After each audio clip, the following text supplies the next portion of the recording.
días, muy buenas tardes, en verdad. La verdad, un gusto estar acá. Muchas gracias por la invitación y espero que tengamos una buena conversación durante este almuerzo. Hacia un Chile circular, he titulado esta presentación. Si tenemos en la cabeza cómo podemos convertir a nuestro país, que básicamente es una línea, ¿cierto?, en un círculo, claramente no estamos hablando de eso. O sea, hoy día vamos a hablar de economía circular. Cómo Chile es un país donde la economía es circular, ¿cierto?, que es algo bastante más realista, pero al mismo tiempo muy desafiante, como vamos a ver a continuación. Yo soy jefe de la Oficina de Economía Circular desde mayo del año pasado. En ese momento, cuando llegué, hicimos un cambio desde la antigua Oficina de Residuos del Ministerio de Medio Ambiente y le cambiamos el nombre a la Oficina de Economía Circular. Y un poco lo que hoy día les quiero contar es por qué hicimos ese cambio de nombre y qué es lo que estamos haciendo en el Ministerio en este ámbito. Voy a pasar muy someramente, muy rápidamente por los distintos temas. Cada uno de ellos amerita un almuerzo y probablemente más que eso para poder verlo en detalle. Y dejé para el final todo lo que estamos haciendo en materia específicamente de lo que compete a esta industria, ¿cierto? Lo que tiene que ver con el tema de la construcción, que es uno de los temas priorizados en el trabajo que estamos desarrollando, ¿ok? Entonces, la economía lineal, ¿cierto?, que es lo que la economía circular quiere cambiar, ¿cierto? Y en la economía lineal lo que tenemos es que es básicamente la forma en la que nos hemos acostumbrado a producir en los últimos 200 años especialmente, ¿cierto?, donde extraemos materias primas de forma bastante intensiva, la transformamos en productos y una vez que los productos cumplen su vida útil, los damos de baja, ¿cierto? Chile hoy día, a nivel, por ejemplo, de residuos sólidos municipales, está disponiendo alrededor del 80% de esos residuos en un relleno sanitario. ¿Qué significa esto? Que está llevando a un lugar que cumple con todas las de la ley, digamos, que tiene impermeabilización de fondo, que tiene captación de líquidos y de gases, etcétera, y por lo tanto se minimizan los impactos ambientales. La pregunta es, y el por qué estamos nosotros trabajando intensamente en esto, la pregunta es si tenemos posibilidad de seguir de esa forma indefinidamente, ¿cierto? Por un lado, extrayendo esos volúmenes de materias primas y por otro lado, disponiendo esa cantidad de residuos. Chile es un país que tiene enormes, esto no es Japón, digamos, ¿verdad? Tenemos enormes, un territorio bien amplio, pareciera, pero cuando uno se hace la pregunta de dónde vamos a poner, por ejemplo, el próximo relleno sanitario en la región metropolitana, la respuesta es que no. La respuesta no es para nada simple, ¿cierto? Probablemente no está muy claro y de hecho yo creo que sería muy difícil que alguna comuna estuviera hoy día dispuesta a aceptar un relleno sanitario de las magnitudes que tienen los que hoy día permiten que nosotros que vivimos en esta ciudad, por ejemplo, podamos operar en esta lógica lineal, ¿cierto? Y por lo tanto el desafío tiene que ver con, o sea, una mirada tiene que ver con decir, no tenemos espacio, no tenemos suficientes recursos, pero también hay una mirada de eficiencia, ¿cierto? O sea, es una locura lo que estamos haciendo en el sentido de extraer cobre, usarlo y después botar ese cobre en una montaña, en una ensalada rusa de residuos, en un hoyo en donde va a quedar por los próximos cientos y miles de años en el caso del cobre y en el caso de otros materiales por lo menos décadas o siglos, ¿cierto? Y ahí tenemos un problema de eficiencia. Lo que muestran todos los análisis es que el esfuerzo que hay que hacer para extraer las materias primas, si uno lo mira, por ejemplo, desde una lógica de cambio climático, el 60% de las emisiones están asociadas a la extracción y las primeras fases de procesamiento, ¿cierto? Si uno puede reutilizar de alguna forma esos recursos que ya han sido extraídos, que nosotros hoy día le llamamos residuos, pero que perfectamente podemos pensar en ellos como recursos, nos estamos ahorrando ese 60% de emisiones, ¿cierto? Y también probablemente una parte importante de esos costos, ¿cierto? Y por lo tanto tenemos un problema grande de eficiencia al cual voy a volver más adelante. Mucha gente nos dice, oye, la economía circular, ¿cuál es la mansa novedad? Si esta cuestión se viene hablando y haciendo ya hace 20, 30 y 40 años, ¿cierto? Que es el reciclaje. ¿Qué es lo nuevo de la economía circular? Porque convengamos que la Unión Europea lanza un plan de acción de economía circular el año 2015 y desde ahí empieza a florecer el tema y hoy día pareciera que se habla por muchos lados, pero mucha gente dice, oye, pero si esto no es nuevo, esto no es del 2015, esto es de ya hace más tiempo, ¿cierto? Y la gran diferencia que tiene la economía circular con la lógica del reciclaje, siendo el reciclaje parte de la economía circular, pero la gran potencia que tiene este concepto tiene que ver con esto, ¿cierto? Con el hecho de que uno podría argumentar que la economía del reciclaje está totalmente instalada en una lógica lineal. ¿A qué me refiero con eso? Que nosotros seguimos produciendo de forma lineal y después, una vez que el producto ya el residuo ya se generó, decimos, chuta, ¿qué hacemos ahora con esto? Y se nos han ocurrido unas fantásticas formas de aprovechar esos residuos. Esto no es esa imagen que está ahí, esto que se conoce, que se hace mucho en los colegios y todo, que se llama, que son los ecoladrillos que le dicen, ¿cierto? No es reciclaje, eso es una forma de reutilización, para ser bien precisos en lo técnico, pero ilustra el punto que quiero hacer. Esas botellas que están ahí no fueron diseñadas para hacer ladrillos, y ustedes que conocen el mundo de la construcción saben perfectamente bien eso, ¿cierto? Esas bolsas que se metieron en las botellas no fueron diseñadas para hacer relleno de ladrillo. Se nos ocurrió ex post, ¿cierto? Y por lo tanto, en cierto sentido, la lógica del reciclaje es decir, bueno, sigamos produciendo como siempre y de ahí vemos qué se puede aprovechar y qué no, ¿cierto? Y lo que plantea la economía circular es ir un paso más allá para que los residuos realmente sean todavía menos, ¿cierto? Y lo que plantea es mirar el círculo completo de esos productos, ¿cierto? Y pensar en una lógica que se ha acuñado como de la cuna a la cuna. Hace algunos años hablaba de esto de la cuna a la tumba. Me tengo que preocupar desde que el residuo nace hasta que llega a su disposición final. La nueva lógica es decir de la cuna a la cuna. Cómo yo diseño mi producto, mi construcción, mi edificio, mi casa, lo que sea, ¿cierto? De una forma tal que yo ya estoy pensando qué voy a hacer con esos materiales una vez que ese producto cumpla con esa vida útil, ¿cierto? Y ese es como el giro el giro de tuerca en el fondo que plantea esto de la economía circular.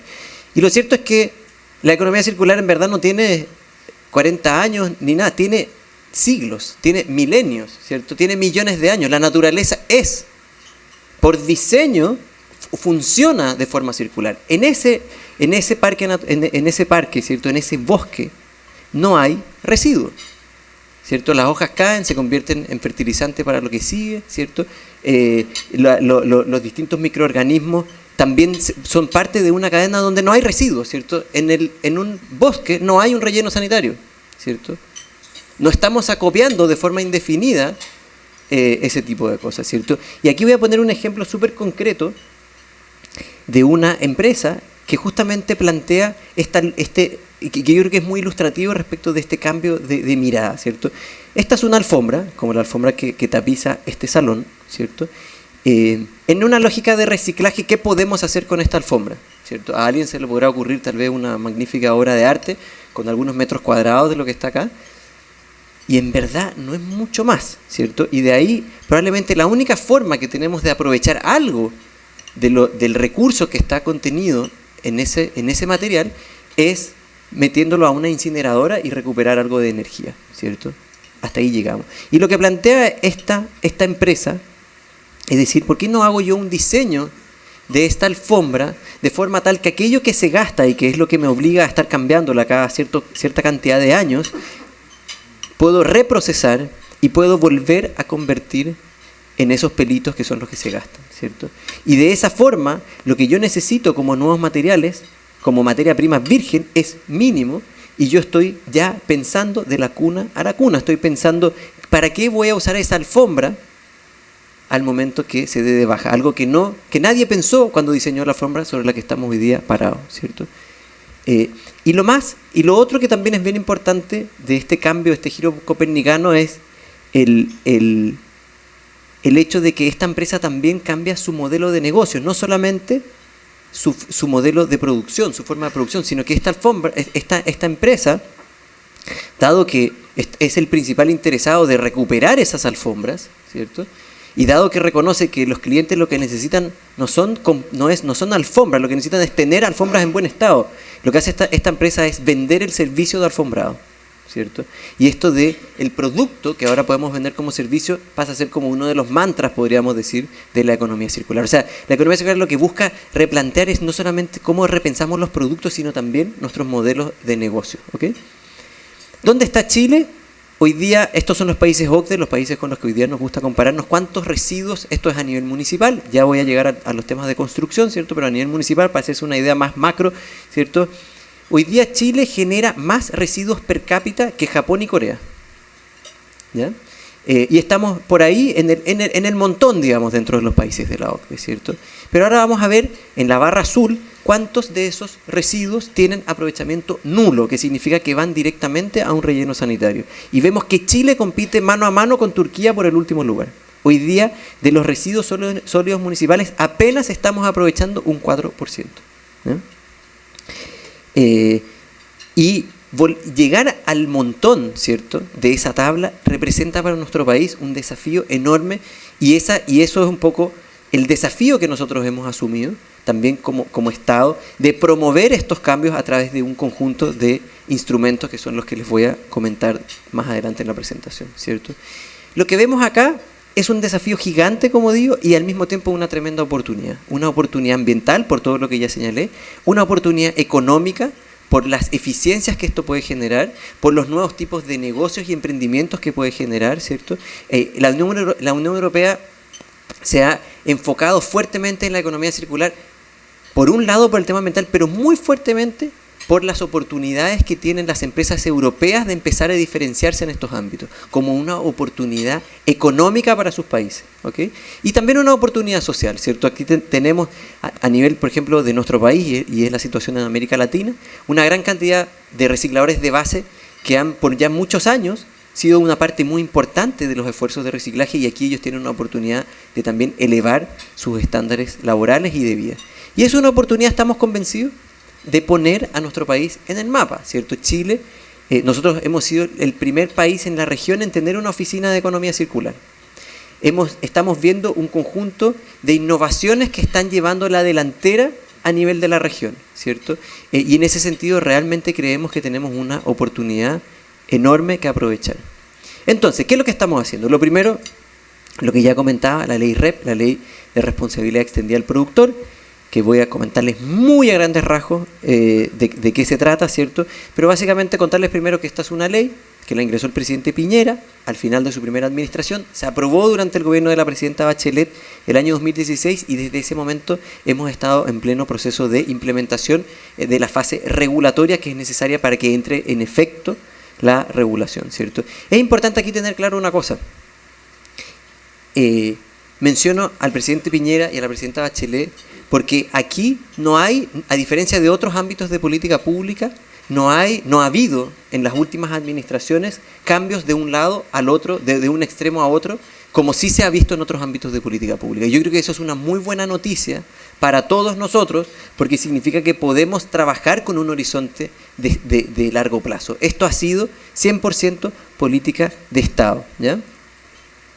¿Cuáles son los productos que están regulados por la ley REP? Estos que están aquí, que están ahí listados, 3 vinculados a la industria automotriz, los neumáticos, las baterías y los aceites lubricantes, las pilas también, ¿cierto?, que es el cuarto, y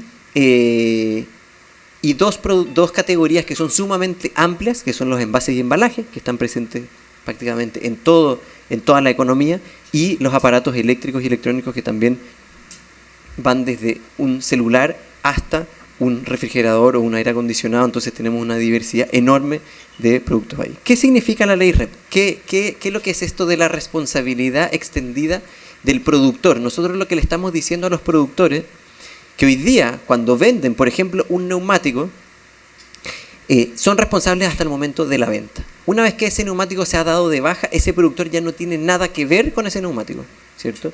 ¿Quién es responsable? La municipalidad, el usuario, la serviteca, ¿cierto? Pero el productor no tiene ahí nada que ver, ¿cierto? Y lo que estamos haciendo es extender a través de este esquema regulatorio la responsabilidad desde el momento de la venta hasta el momento de forma a extenderlo hasta el momento en que ese producto se ha convertido en un residuo, ¿cierto? No vamos a entrar al detalle aquí de cómo se hace eso, porque nos alargaríamos muchísimo, ¿cierto? Pero básicamente lo que vamos a hacer, muy en simple, es ponerle una meta. Si es que un determinado productor pone en el mercado, vende en el mercado nacional, voy a inventar 10.000 toneladas de neumáticos, le vamos a decir que de esos neumáticos va a tener que recuperar un X%. Y acá les voy a mostrar cuál es el porcentaje, ¿cierto? Al año 2018, en Chile se estaban reprocesando un 17% de neumáticos, ¿cierto? Reprocesando a través del reciclaje de esos neumáticos o a través del recauchaje, que es una forma de reutilización de los neumáticos. Y lo que hemos planteado es, en un lapso de una década, pegarnos un salto al 90%, ¿cierto? O sea, la REP es el principal instrumento regulatorio que hoy día tenemos a mano para pegarnos el salto que buscamos en materia de economía circular, ¿cierto? Envases y embalajes, neumáticos ya está el decreto ya está en su versión final, está saliendo a Contraloría en los próximos días, ¿cierto? Esto ya está bastante zanjado. Lo que les voy a mostrar para envase y embalaje debería venir con un asterisco, porque esto está a nivel de anteproyecto. Terminó la consulta pública a mediados del mes de agosto y en este momento estamos recibiendo las 1.512 observaciones que nos llegaron durante ese proceso de consulta, ¿cierto? Entonces esto puede sufrir modificaciones, es la idea, ¿cierto? Que en el periodo de consulta recibamos la mayor cantidad de insumos adicionales a los que ya habíamos considerado para perfeccionar el instrumento. Pero lo que vemos acá es lo siguiente: vamos a partir el año 2022, y por qué no antes, y lo comentábamos aquí antes, ¿por qué no el año que viene? ¿Por qué no el mes que viene? ¿Cierto? Porque aquí hay un conjunto de trámites que todavía tienen que ocurrir, que tienen que hacer los mismos productores ante la Fiscalía Nacional Económica, el Tribunal de Defensa de Libre Competencia, porque esto normalmente ellos operan de forma colectiva, entonces van a haber distintos competidores trabajando juntos y por lo tanto tiene que someterse a un conjunto de controles de libre competencia que son relativamente largos y por lo tanto recién vamos a partir el año 2022. Vamos a llegar con metas hasta el año 2030, ¿cierto? De ahí se revisan de hecho cada 5 años. Vamos a partir con metas sumamente modestas al principio, pero con un nivel de ambición bastante alto como punto de llegada, ¿cierto? Esto, de nuevo, es el salto que buscamos generar de la mano de la ley REP, ¿ok? ¿Y qué se viene? Para que se hagan una idea también, ¿cuál es la transformación que esto va a implicar? Por ejemplo, para los envases y embalajes domiciliarios, lo que generamos nosotros en nuestras casas, hoy día los que están acá, supongo que todos reciclan y llevan sus residuos a un punto limpio, supongo que son todos. Y lo que uno ve es que si nosotros queremos multiplicar por 5 nuestras tasas de reciclaje, esto no da abasto. Es cosa de ver lo que está pasando en Providencia, donde los puntos limpios, como dice la alcaldesa Matei, se han convertido en puntos sucios, porque cuando esto se empieza a masificar ya no dan abasto. Y por lo tanto lo que vamos a hacer es pasar a una lógica de reciclaje puerta a puerta. Estamos planteando que al año 2030 el 85% de las viviendas tengan recolección puerta a puerta de residuos reciclables. Ese es el cambio que va a venir de la mano de la implementación de la REP, específicamente de envases y embalajes, ¿ok? Otro gran tema, también solamente titulares, los residuos orgánicos, ¿cierto? Cuando nosotros miramos la bolsa de basura en la casa de cualquiera de nosotros, más del 50%, para ser precisos, el promedio a nivel nacional, el 58% de esa bolsa son residuos orgánicos, que son restos de frutas, verduras, etcétera, ¿cierto? Son 4 millones de toneladas que estamos generando anualmente y hay una tasa de valorización, una tasa de aprovechamiento inferior al 1%. ¿Cierto? O sea, realmente ahí no estamos haciendo prácticamente nada. Hay muchas municipalidades que están haciendo, que tienen iniciativas, pero todas muy de pequeña escala, ¿cierto? Y aquí es donde se generan los olores. Cuando uno piensa en el camión de basura, los olores, los líquidos que van percolando y además los gases de efecto invernadero que se generan ya con la descomposición anaeróbica en el relleno están asociados a los residuos orgánicos. Y hoy día lo que nosotros estamos trabajando, lo lanzamos en La Moneda hace 6 semanas atrás con la ministra, es el desarrollo de una estrategia nacional de residuos orgánicos para ver cómo nos pegamos un salto equivalente en materia de residuos orgánicos, cómo nos vamos a pegar en materia de envases y embalajes, ¿cierto? Cómo le decimos al vecino, usted separe por este lado todo lo reciclable, aquí lo compostable y su bolsa de basura va a ver que va a quedar en un 20% o menos de lo que hoy día es, ¿no? Y esto es la oportunidad de la ley REP, un poco lo que ya comentaba, en el fondo disminuir de forma dramática lo que termina yendo a esa ensalada rusa que metemos en ese hoyo. ¿Okay? Y el otro tema grande, de nuevo solamente titulares, y eso es algo nuevo que hemos incorporado en esta administración, ¿cierto? En esta lógica del cambio desde la oficina de residuos a la oficina de economía circular, es trabajar de la mano con los actores públicos que son los claves en materia de innovación, emprendimiento, que son Ministerio de Economía, Corfo y la Agencia de Sustentabilidad y Cambio Climático. Estamos desarrollando múltiples proyectos en conjunto. Corfo, por otro lado, ha desarrollado líneas de, por ejemplo, prototipos de innovación, prototipos de ideas de proyectos de economía circular con montos relativamente altos de financiamiento para ese tipo de proyectos. Acaba de lanzar un fondo verde que la idea es disponibilizar a través del sistema financiero fondos para este tipo de iniciativas, ¿cierto? Entonces estamos trabajando muy de la mano. De nuevo, no me da el tiempo porque o si no nos quedaríamos pegados toda la tarde para contarles de las distintas iniciativas que estamos desarrollando en conjunto con estos partners claves que tenemos a nivel del sector público, ¿cierto? Entonces la pregunta, volviendo a este gráfico, es ¿cómo hacemos para pasar de la esquina donde estamos, ¿cierto?, simplemente al montón, ¿cierto? Y ahí lo que hemos planteado nosotros es mirar lo que están haciendo los que están haciendo otros países de referencia como son Finlandia, el Reino Unido, Francia, ¿cierto? Que hace muy poco tiempo, o sea, realmente uno dice, bueno, Finlandia debe estar ya años luz de nosotros, efectivamente están bastante más avanzados. Tuve la suerte de estar allá en junio pasado en el Foro Global de Economía Circular y efectivamente van bastante más avanzados, pero aún así recién en el año 2016 sacan una estrategia, una hoja de ruta para la economía circular para Finlandia, ¿cierto? Y desde ahí han sido varios países, Francia, Holanda, algunas ciudades como el caso de Londres, que han hecho eso. Y lo que estamos planteando nosotros en el Ministerio es lo mismo, hacer una hoja de ruta para un Chile circular. Ahí pongo solamente una maqueta de lo que va a hacer, eso lo hice yo en Paint en mi casa, ¿cierto? Así que no lo busquen porque no lo van a encontrar en ninguna parte, pero estamos trabajando para tener esto. ¿Y qué es lo que hemos planteado? Como para poner algunos números. La idea no es acotarlo solamente a los residuos municipales y que el tema construcción, por ejemplo, sea un elemento clave. Son estos algunos datos. Uno, que al año 2040, no puse ahí el año, para el año 2040, pasemos de llevar un 96% de nuestros residuos a un relleno sanitario, bajemos esa cifra a un 10%. Y que estemos reciclando un 65% en 20 años, ¿cierto? Es posible. Cuando uno mira las trayectorias de otros países se da cuenta que es sumamente ambicioso, pero es posible, ¿cierto? Pero realmente significa, o sea, nos lleva a la necesidad de tener una estrategia país al respecto, porque para que estos resultados lleguen a ocurrir, aguas arriba, ¿cierto?, tienen que pasar un montón de cosas, ¿cierto? Y por eso queremos trabajar con una mirada estratégica, con un consejo público-privado de alto nivel, ¿cierto?, donde definamos cuáles son y acordemos cuáles debieran ser los principales cambios que necesitamos hacer como país para que esto ocurra. Por ejemplo,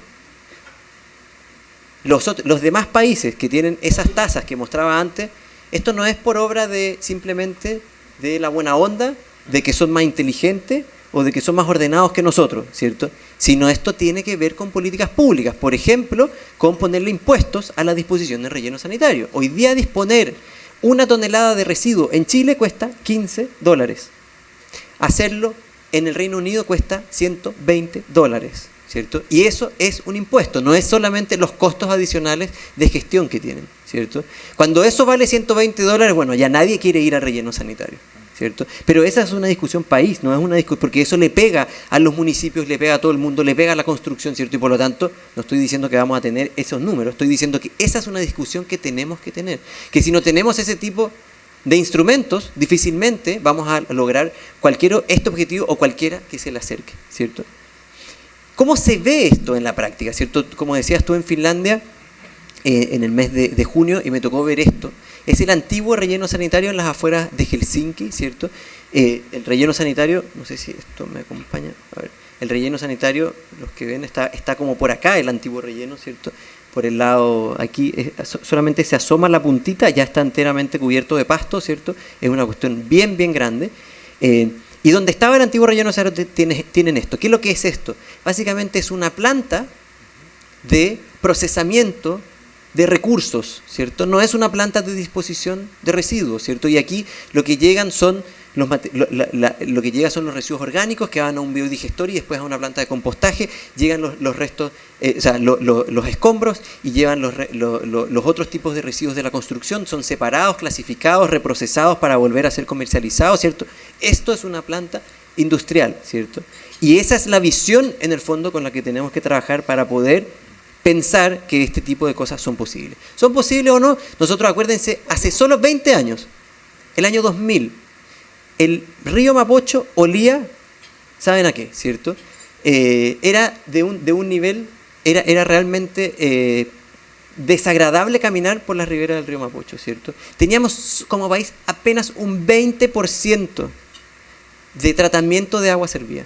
En 12 años, al año 2012, llegamos a un 99,9% de tratamiento de aguas servidas urbanas, ¿cierto? O sea, nosotros como país tenemos las condiciones institucionales, el nivel de desarrollo para poder pegarnos este tipo de saltos, estamos convencidos, ¿cierto? Y ahora, solo para terminar, comentarles rápidamente en materia de construcción, qué es lo que estamos haciendo, ¿cierto? En primer lugar, como ven ahí, estamos hablando de residuos orgánicos. Cuando uno ve las cantidades en volúmenes de frutas y verduras, palidecen al lado de las cifras de lo que significan los materiales que se utilizan en la industria de la construcción, ¿cierto? O sea, esto es grande, o sea, en sus espaldas, ¿cierto? Como actores clave de esta industria, hay un desafío tremendo por delante, ¿ya? Y esto lo conocen, ¿cierto? Esto lo conocen, o sea, en el fondo esto genera una presión muy importante sobre nuestros ecosistemas, ¿cierto? Como también en general. Representa a nivel mundial alrededor del 35% de los residuos que se generan son de la industria de la construcción y depende de los países. En el Reino Unido alcanza hasta el 50%. Estamos hablando de un sector que es sumamente relevante para todo lo que hemos hablado, ¿cierto? Y vemos que hay países, de nuevo, como Holanda, donde el 90% de esos materiales son reciclados, ¿cierto? Entonces, ¿es posible? Es posible, porque hay otros que lo hacen. ¿Lo podemos hacer mañana? No, mañana no, pero si pensamos a largo plazo, tenemos que empezar hoy día a tomar acciones para poder llegar ahí en ese momento, ¿ok? Y de nuevo, esto tiene que ver con pérdidas de eficiencia, lo que mencionaba antes. O sea, tenemos una gran cantidad de materiales que simplemente van a parar a un hoyo, ¿cierto? Un tema más. Yo decía antes, en materia de residuos municipales, el 80% está yendo a un relleno sanitario. Todavía tenemos un desafío para el 20%. En materia, eso yo nuevamente le digo el 1.0. El 1.0 era que por lo menos llegaran a lugares como la gente, ¿cierto? Antiguamente, acuérdense lo que eran los basurales que teníamos en las grandes ciudades, ¿cierto? Eso ya no es una realidad en nuestro país y el 1.0 estamos bastante bien. En el mundo de la construcción, ni siquiera hemos completado bien ese 1.0, ¿cierto? Hay 8 regiones que ni siquiera tienen un sitio para la disposición de los residuos de construcción. Y por lo tanto, ¿qué es lo que pasa? Lo que ustedes conocen perfectamente bien, que son camiones que van a dejar esto en cualquier parte. Además, cuando viene y el camión deja esos escombros en algún lugar, la gente piensa que se acaba de inaugurar el nuevo vertedero ilegal, ¿cierto? Entonces, métale más y más cosas, neumáticos, residuos de todo tipo, una vez que eso ya está ahí, ¿cierto? O sea, es un gatillador de microbasurales, ¿cierto? Microbasurales que se instalan muchas veces en los humedales, para hacerlo peor, ¿cierto? O sea, no es en una zona, en humedales, ¿cierto? Que agrava aún más la situación, ¿cierto? Y lo que vemos ahí, de nuevo, es no solamente que estamos hablando de un tema de ineficiencia, estamos hablando también de un tema de inseguridad, ¿cierto? O sea, las condiciones laborales, cuando gestionamos nuestros residuos de la construcción de esa forma, digamos que no son óptimas, ¿ya? Y esto es importante también ponerle un número, ¿cierto? Cuando pensamos, este es un ejercicio que se ha hecho, que se hizo este año, ¿cierto? Respecto de cuánto es lo que estamos gastando nosotros, ¿cierto? Cuánto estamos gastando en disposición, no es poca plata, ¿cierto? Hoy día no nos sale gratis como sociedad estar votando esto. Nosotros tenemos que pagar para que alguien se lleve y vote en alguna parte todos esos residuos, ¿cierto? Ojalá en sitios de disposición autorizada. Pero En contrapartida, y lo que varias empresas que se han metido a hacer los números ven, es que esto incluso puede generar ahorros, sino ganancias, ¿cierto? Entonces también hay un argumento económico, de nuevo, para avanzar en esta dirección. Y ahí lo que nosotros hemos estado avanzando es al alero de un programa Corfo, que es el Construye 2025, con el MIMBU, con el Ministerio de Obras Públicas y con otros actores clave, con Corfo, ¿cierto? Hemos estado avanzando en esto que es una hoja de ruta para la gestión sustentable de los recursos y residuos de construcción y demolición en el marco de una economía circular. No voy a entrar a la visión porque nos vamos a alargar, pero en el fondo lo importante acá es recalcar que hay un trabajo multisectorial que en este momento se está desarrollando específicamente para el rubro de la construcción y que es muy importante que se hagan parte, ¿cierto? Estos son los ejes estratégicos y los ejes transversales, que no voy a entrar a los detalles por un tema de tiempo, ¿cierto? Pero es importante que tengan presente que eso está. Y además, justamente, la semana pasada lo lanzamos a consulta pública, ¿cierto? Entonces, háganse parte de este trabajo, háganse parte de esta iniciativa que en este momento es la que la lleva, se podría decir, en materia de construcción y economía circular. Aquí, de nuevo, para que vean, hay un conjunto, el borrador de hoja de ruta, que es lo que está sometido ahora a consulta pública, es bien completo, pero lo que nos interesa especialmente es que aquellas personas que se dedican, que dedican sus días, sus noches y sus desvelos a estos temas, que son ustedes, ¿cierto?, se hagan parte y nos den insumos para mejorar y tener una buena hoja de ruta en este ámbito. Eso, muchas gracias.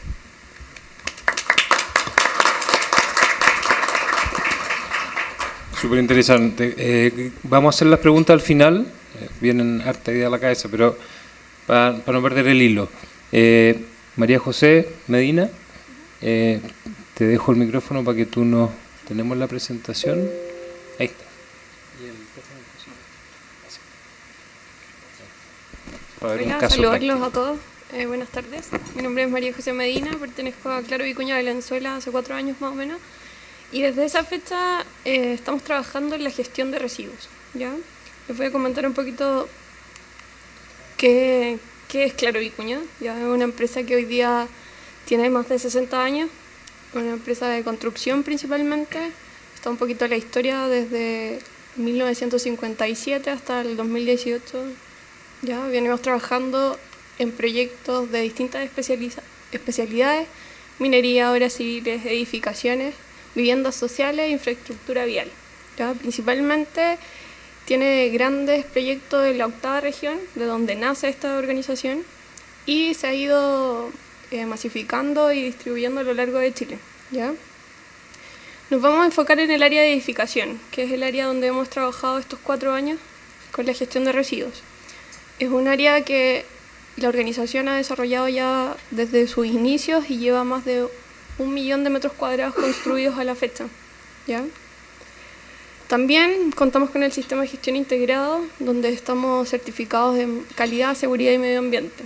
¿Ya? En base a este ítem de medio ambiente es donde nos queremos enfocar y darle un potencial enorme a la gestión de residuos. ¿Ya?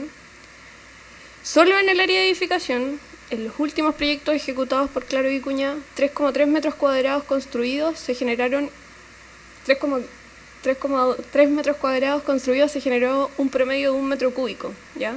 Entonces nos hizo pensar que estamos haciendo los procesos deficientes, ¿ya? ¿Cómo lo mejoramos?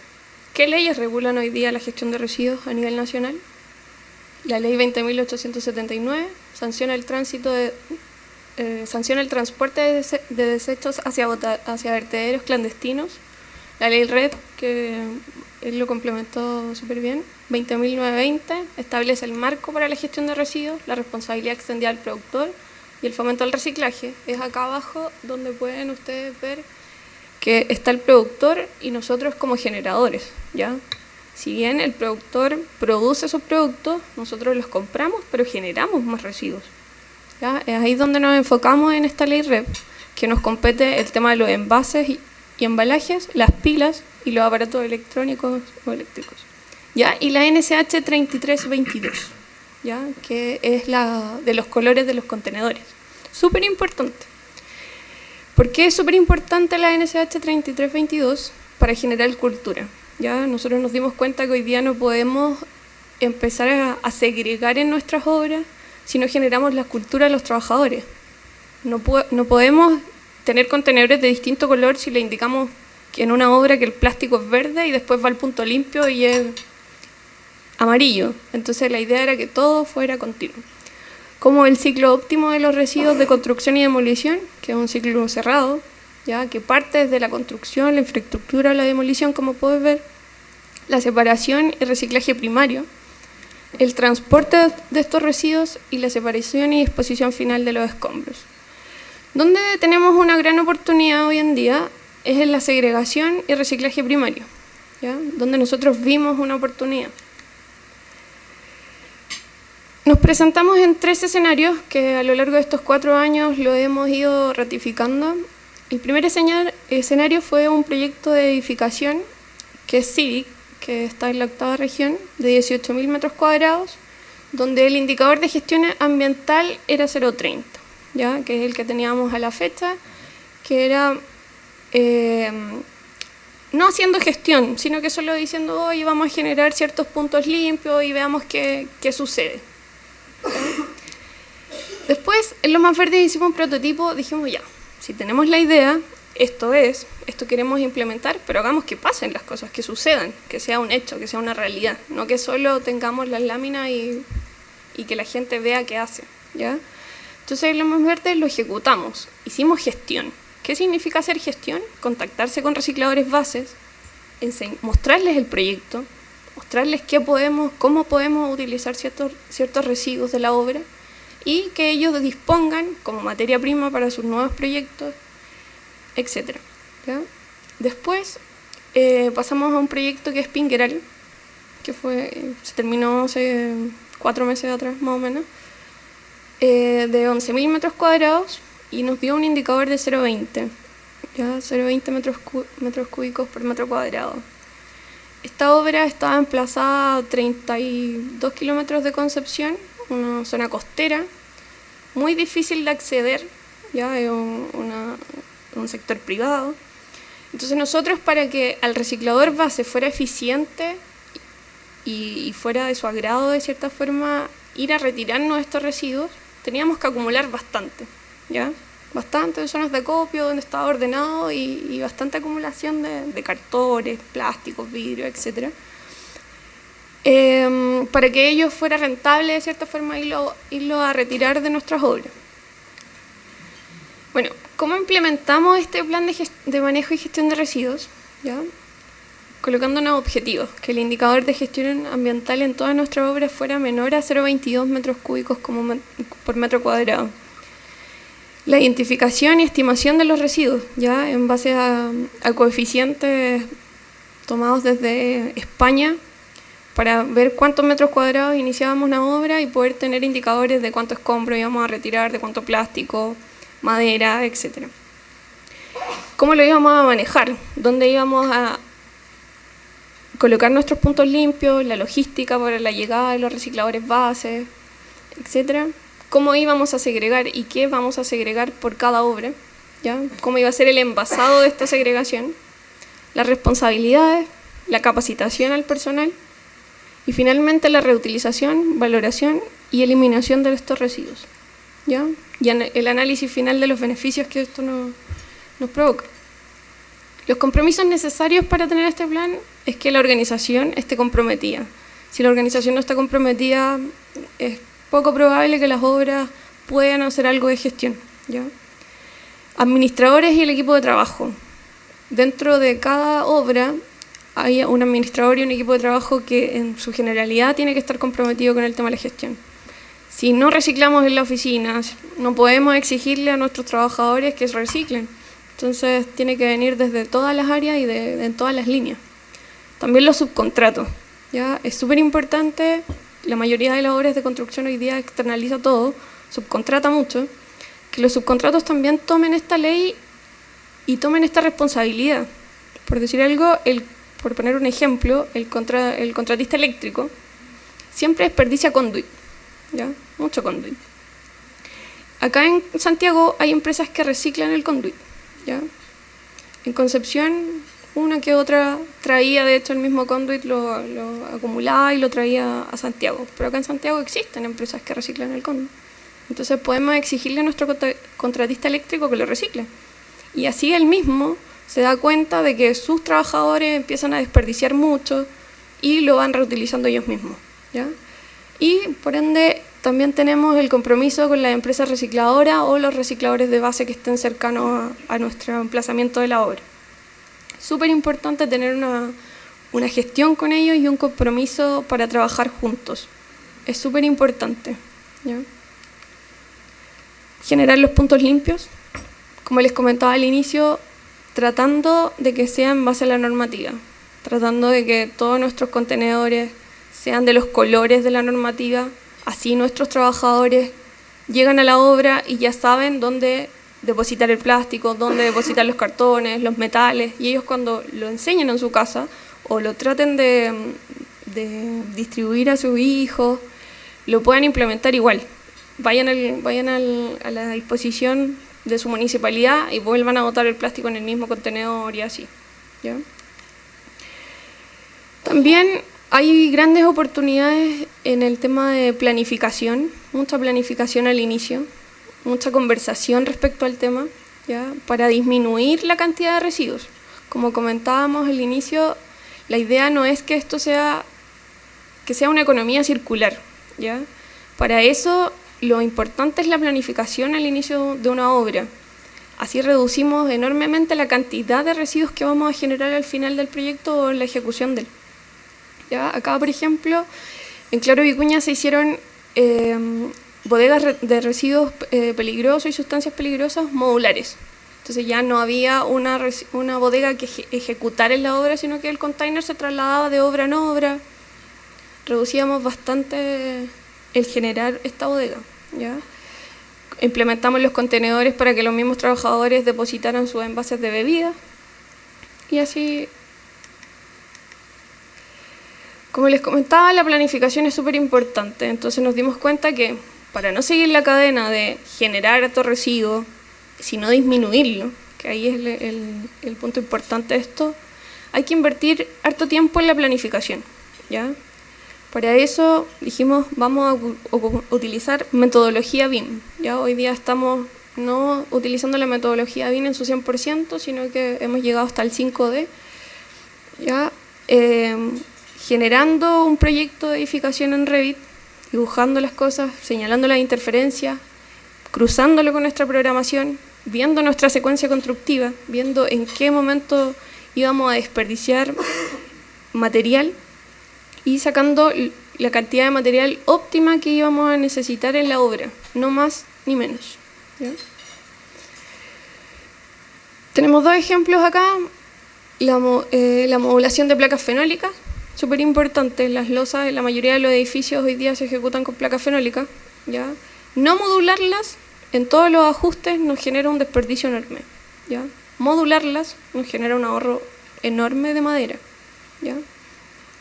Y también tenemos la utilización de moldaje monolítico, que hoy día está bastante en boga el moldaje monolítico. La mayoría de las viviendas sociales están ocupando moldaje monolítico y las DS19. Esto nos hace un ahorro enorme en la cantidad de madera, como les comentaba, en ajuste y un montón de residuos que se va generando en la instalación del moldaje, ¿ya? En temas de costos, ¿ya? La actividad hoy día a nosotros nos costaba alrededor de 0,27 UF el metro cúbico, allá en Concepción, ¿ya? En los proyectos que se implementó la gestión de residuos tuvimos un ahorro desde un 24%. ¿Por qué desde un 24% y no el 50%? ¿Ya? Porque tenemos un indicador que es 0,16, que es la mitad de lo que teníamos teóricamente. Al inicio tuvimos que invertir muchas HH en el tema de la segregación, ¿ya? Costó bastante tiempo de que el trabajador entendiera que tenía que segregar, que tenía que ir a dejar los cartones, que tenía que sacar los envases de bebidas y así, etcétera, ¿ya? Entonces eso nos hizo incrementar un poco el tema del costo en la HH de la segregación, ¿ya? Sobre todo en el proyecto de Pingueral, que era un proyecto donde el punto limpio no estaba muy cercano a la obra, entonces el trabajador tenía que desplazarse bastante, se demoraba alrededor de media hora en ir a dejar su segregación al punto limpio. Entonces eso disminuyó un poco el porcentaje de ahorro, ¿ya? Pero sin embargo, aún así, con todas esas complicaciones, se generó un ahorro desde un 24%, ¿ya? Los beneficios. Disminuye la tasa de accidentabilidad y siniestrabilidad, ya que todas las áreas de circulación están bastante limpias, ¿ya? Ustedes pueden ir a una obra donde hay una gestión de residuos y las vías de circulación son expeditas, está todo ordenado, y eso disminuye bastante los accidentes en obra. Disminuir los costos por disposición final, ya que no disponemos, sino que entregamos este material a empresas recicladoras para que ellos generen nuevos productos, ¿ya? Y esto en Concepción no tenía ningún costo. Ya nosotros hacíamos una gestión bastante fuerte con los recicladores de base, entonces ellos iban a retirarnos y como era un volumen considerado, se lo llevaban. Disminuye las HH en maquinaria y equipo, ya que cuando nosotros retiramos los residuos de un proyecto de construcción necesitamos un camión, necesitamos una retro, ¿ya? Y contar con certificados de residuos generados y disminución de la generación de residuos peligrosos. Ya no teníamos esta bodega de residuos peligrosos que en los proyectos iniciales estaba repleta de residuos, sino que ya pasamos a disminuirla bastante, quedarnos con los aerosoles y cosas mínimas, pero ya la mayoría de los envases estaba siendo reutilizado. Las dificultades, ¿ya? Creación de cultura por parte de todas las entidades que forman el proyecto, por parte de la inmobiliaria, por parte de la empresa, de los equipos de trabajo y de los trabajadores, ¿ya? Les comento el caso de Pingueral porque fue, como les comentaba, nosotros teníamos que acumular bastantes residuos, ¿ya? Bastantes residuos, todos segregados, y la inmobiliaria no entendía por qué acumulábamos bastante y no lo cargábamos en un camión y lo retirábamos. No entendía, y nosotros le decíamos, no, nosotros tenemos un proceso, ese proceso significa que nosotros tenemos que acumular 1000 kilos de cartón, esos 1000 kilos de cartón, cuando los tengamos, viene el reciclador y se los lleva, ¿ya? Entonces nos costó bastante que ellos entendieran ese proceso. Se debe contar con un encargado para realizar la gestión, ¿ya? Eso es súper importante porque nos dimos cuenta que en las obras que no había un encargado de hacer este nexo con las empresas recicladoras no pasaba de una buena declaración, ¿ya? Sino que era una declaración inicial, sí, lo vamos a hacer, y ahí terminaba. Ya no se generaba este proceso que se generaba en las otras obras donde sí había un encargado de la gestión. Demostrar que la inversión inicial en segregación puede contribuir a la empresa en beneficios significativos, social y económicos. Ya al inicio nos sucedió que la empresa también se cuestionó si era importante invertir o no en estos temas. Se lo cuestionó y se lo tuvimos que demostrar en distintos proyectos y en distintas magnitudes, ¿ya? Lograr establecer vínculos confiables con las empresas recicladoras en las zonas donde se emplace nuestro proyecto. Eso yo creo que es lo más relevante, ¿ya? Responsabilidad empresarial, contribuir al medio ambiente y a la comunidad, tener un sello diferente, ¿ya? Disminuir la contaminación en la obra, continuar el ciclo de vida de los materiales y dar valor agregado a las construcciones de Claro Vicuña Valenzuela. Cuando yo llegué a Claro Vicuña Valenzuela, dije, ¿qué hace a esta constructora diferente de las otras? ¿Ya? Entonces, hoy día, tener un plus en el sentido de estar haciendo algo que sea mínimo, pero que partamos con algo, nos hace diferente. Desafíos. Instalaciones de faena 100% modulares. Nosotros hoy día tenemos instalaciones de faena modulares, pero no en todas las obras, ¿ya? Es un desafío importante que tenemos, que sean 100% modulares para todas nuestras obras. tabiques prefabricados, baños modulares, la utilización de pintura reciclada en los proyectos, ¿ya?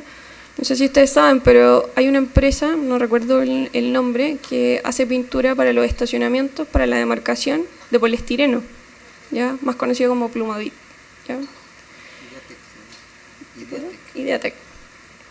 Y metodología BIM 100% en nuestro proyecto. La idea es incorporar la metodología BIM al 100%, no solo el Revit, Navisworks y quedarnos en el 4E, sino que llevarlo al 100% para poder disminuir. Eso es lo más importante. Hoy día nosotros sabemos qué hacer con nuestros residuos, pero lo importante y la tarea que nos sigue quedando 100% pendiente es cómo seguimos disminuyendo, cómo seguimos haciendo una construcción industrializada de cierta forma, ¿ya? Eso es lo más importante. Eso, gracias.